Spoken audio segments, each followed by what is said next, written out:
Bonjour à tous, dans cette vidéo on va corriger ensemble un exercice de thermodynamique statistique qui s'appelle effusion d'un gaz. Donc on nous dit qu'on étudie un gaz parfait monatomique formé d'atomes assimilés à des points matériels. Le gaz est thermostaté à la température T et il est enfermé dans un récipient de volume V. Et on suppose que les atomes ont un mouvement uniquement unidimensionnel d'axe OX. Donc on nous dit qu'on admet que les atomes suivent une distribution de Maxwell-Boltzmann et que la probabilité qu'un atome ait une vitesse comprise entre Vx et Vx plus dVx est proportionnelle au facteur de Boltzmann, exponentielle de moins mVx carré sur 2 kBt. Et puis, on me donne un petit formulaire dont on va se servir dans les questions suivantes. Dans un premier temps, on me demande d'utiliser le théorème d'équipartition de l'énergie pour déterminer la vitesse quadratique moyenne des atomes. Donc ici, l'énergie des atomes s'écrit E égale EC plus EP. Donc on me dit qu'ils ont une énergie potentielle nulle, ici, puisqu'on néglige les interactions pour un gaz parfait. Et comme le mouvement est unidimensionnel, ça s'écrit tout simplement 1,5 de mVx carré. Donc on a un terme quadratique d'énergie.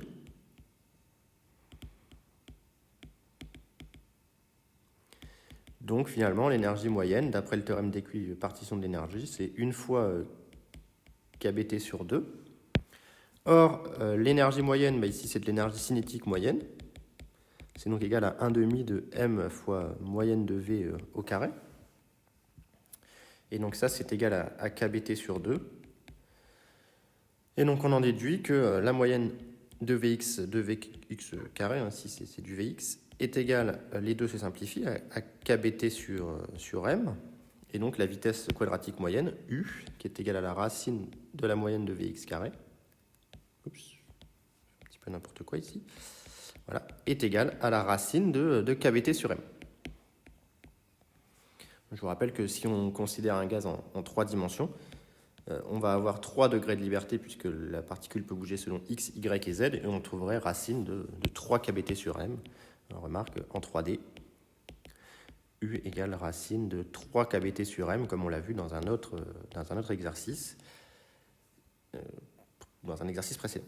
Faire l'application numérique pour l'hélium gazeux, donc je vous rappelle qu'on peut changer le fait que Kb c'est égal à R sur le nombre d'Avogadro, si bien que U peut se mettre sous la forme racine de Kb, on change par R, ça fait RT sur Na fois petit m, et ça c'est égal à racine de RT sur grand M, et donc l'application numérique va me donner que U, avec R qui vaut 8,31 joules par Kelvin par mol, et bien va me donner que U va être égal à racine de 8,31 fois la température, donc on me demande de se placer à 25 degrés, donc 298 Kelvin, divisé par la masse molaire qui est 4 grammes par mol, donc je mets évidemment en kilos, et je tombe sur 787, donc je vais prendre 7,9 fois 10 puissance 2 mètres par seconde, ce qui est un ordre de grandeur clairement satisfaisant pour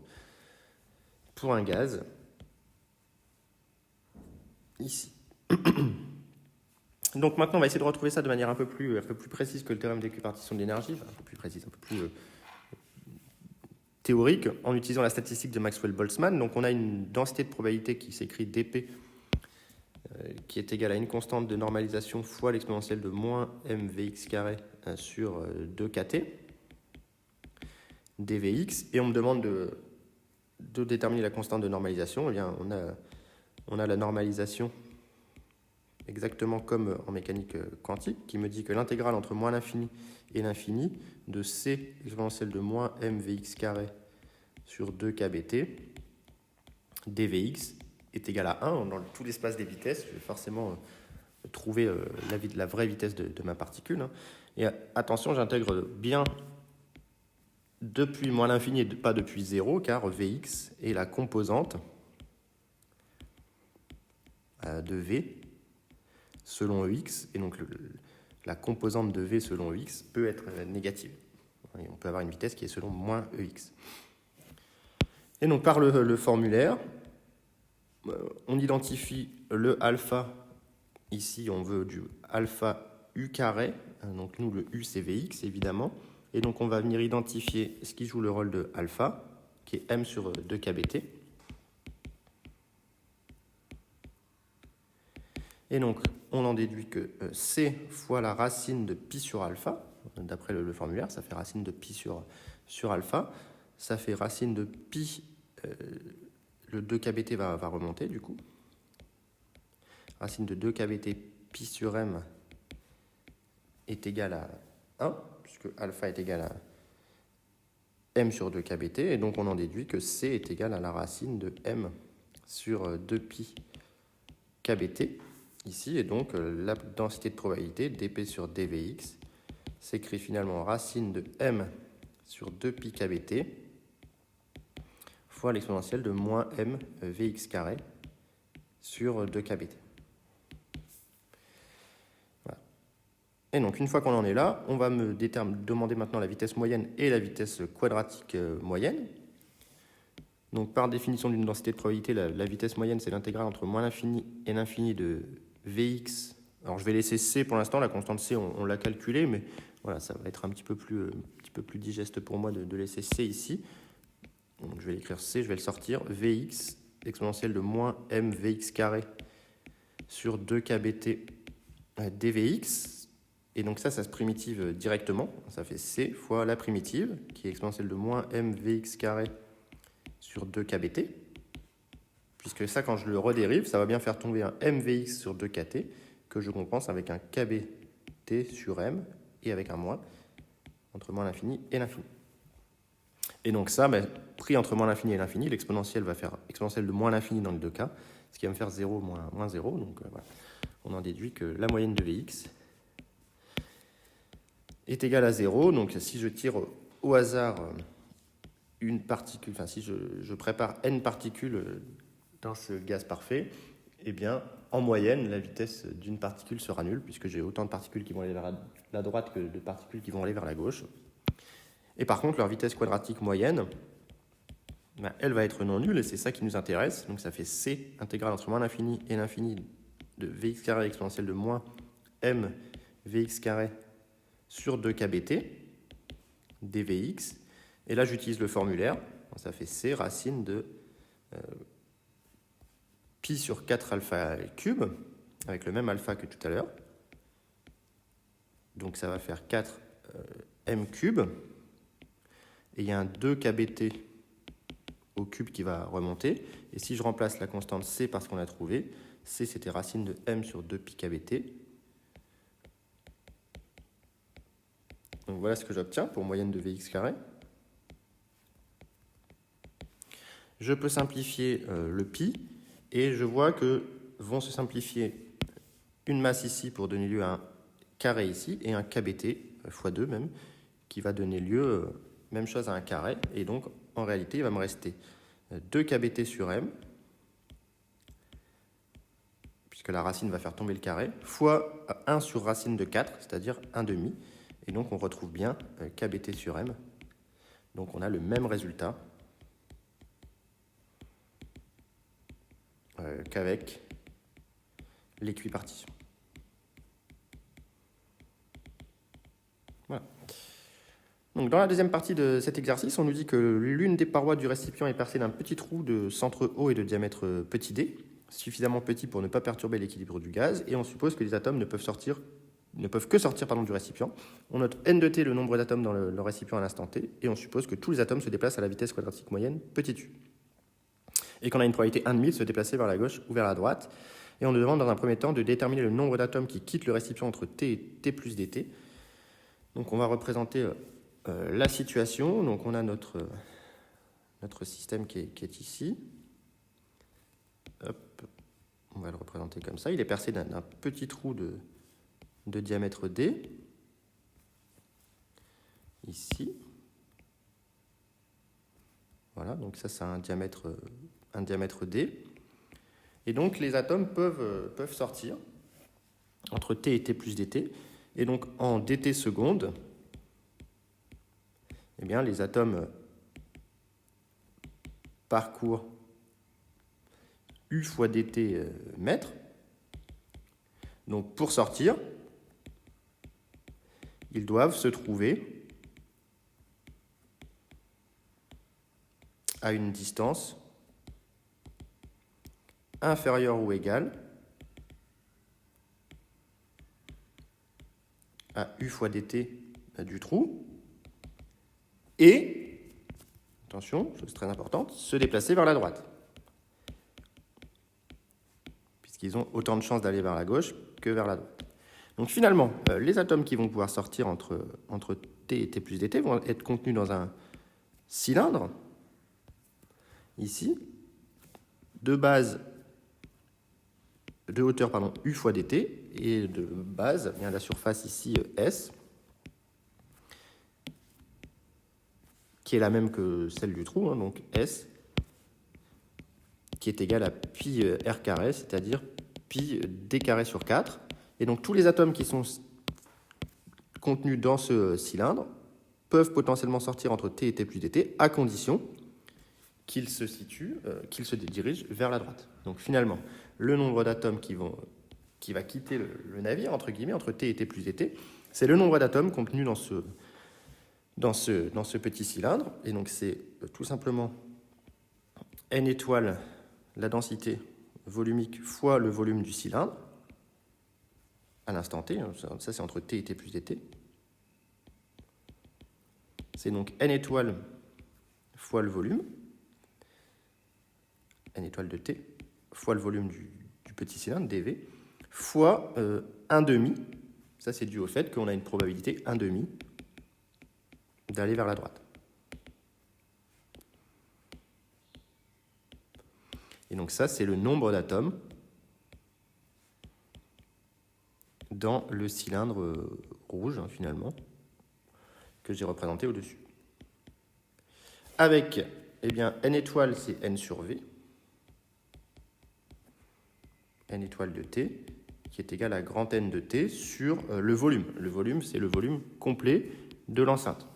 Attention à ne pas confondre le volume et le volume du cylindre. Donc finalement, on n'a que delta n qui va quitter le navire. C'est donc n de t sur v fois le volume du petit cylindre, qui est donc u dt pi d carré sur 4 fois 1,5. Voilà. Voilà ce que ça donne. Ça me donne finalement, tout calcul fait, pi d carré sur 8v, ici, fois u dt, fois n de t.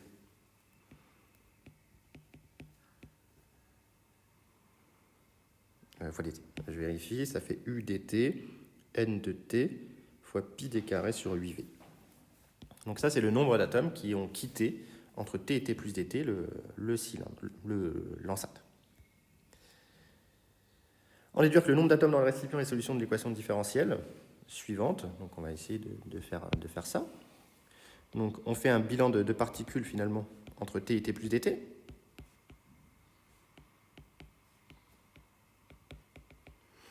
Et donc on a que le nombre de particules à l'instant t plus dt, c'est le nombre de particules que j'avais à l'instant t, moins le nombre de particules qui sont parties, nombre de particules parties entre t et t plus dt.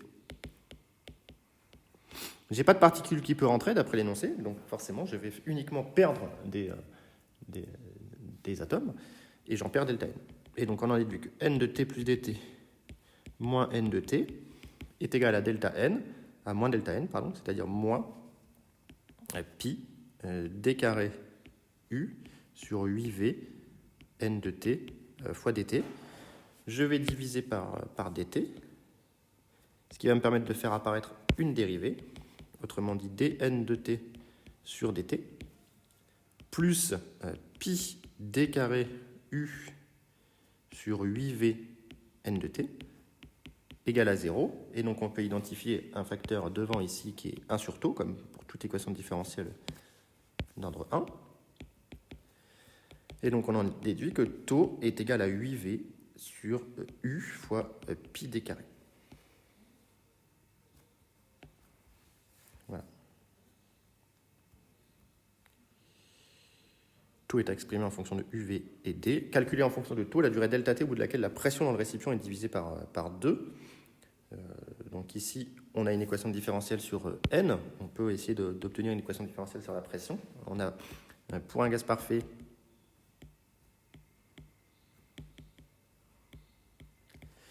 PV qui est égal à nRT. Autrement dit, PV qui est égal à N, c'est la quantité de matière, donc c'est le nombre de particules divisé par le nombre d'Avogadro. Voilà, fois RT. Et donc on en déduit que N est égal à Na fois PV sur RT. Et donc l'équation différentielle que j'ai obtenue ici, je peux la remplacer en équation différentielle sur la pression, puisque N apparaît de chaque côté, donc les constantes NAV sur RT vont se simplifier, et donc devient tout simplement dP sur dt plus 1 sur taux P égale à 0. Je remplace simplement N par ce qu'on vient de trouver, et les NAV sur RT se simplifient partout. J'en déduis que P de T est égal à P de 0 exponentielle moins T sur taux, solution immédiate de cette équation, et on me demande le temps au bout duquel la pression est divisée de moitié. Donc on cherche T1,5 finalement, tel que P de T1,5 soit égal à P de 0 sur 2. Autrement dit, P de 0 sur 2 doit être égal à P de 0 exponentielle de moins T1,5 sur taux. Je peux simplifier mes P de 0. Et je vais me retrouver avec exponentielle de moins T1,5 sur taux qui doit être égal à 1,5. Et en passant au logarithme, je vais me retrouver avec moins T1,5 sur taux égale moins ln de 2. Et on retrouve un résultat très classique des cinétiques d'ordre 1, qui est que T1,5 c'est égal à taux ln de 2, ici. Voilà. Et donc on me demande de faire l'application numérique pour un volume de 5 litres et un diamètre de 0,1 mm. Donc un volume de 5 litres. 5 litres, c'est 5 fois 10 moins 3 mètres cubes. Et un diamètre, on a dit, de 0,1 mm. Je vérifie, pas faire de bêtises. Oh, pardon. 0,1 mm. Donc on peut calculer taux. Un taux, on a obtenu que c'était 8V sur U pi d carré.